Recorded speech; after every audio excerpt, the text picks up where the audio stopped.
Kita ke informasi pertama, Tribuners. Presiden Joe Biden dan Presiden Israel Isaac Herzog diketahui melakukan pertemuan di Washington pada Rabu 26 Oktober. Pertemuan ini dilakukan di tengah memanasnya situasi di tepi barat setelah adanya penyerbuan aparat Israel di wilayah Nablus yang mengakibatkan 6 warga Palestina tewas. Biden dan Herzog terlibat pembicaraan dengan sejumlah bahasan, seperti Iran, Palestina, dan kesepakatan maritim Lebanon-Israel. Selain itu, keduanya juga memperdalam hubungan kerjasama antara Israel dan Amerika Serikat. Biden mengatakan Amerika Serikat akan memastikan bahwa Iran tak akan memperoleh senjata nuklir.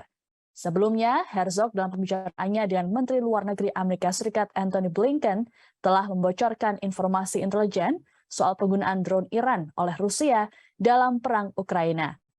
Dalam perbincangan dengan Biden, Herzog juga menyoroti kematian Mahsa Amini yang berbuntut demo besar-besaran. Menurut Herzog, kondisi tersebut menunjukkan bahwa Iran menghancurkan warganya sendiri.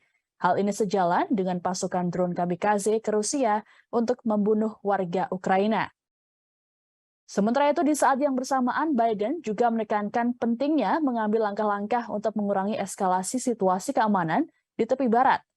Ia juga menegaskan negosiasi untuk mencapai solusi dua negara antara Israel dan Palestina tetap merupakan cara terbaik untuk perdamaian abadi.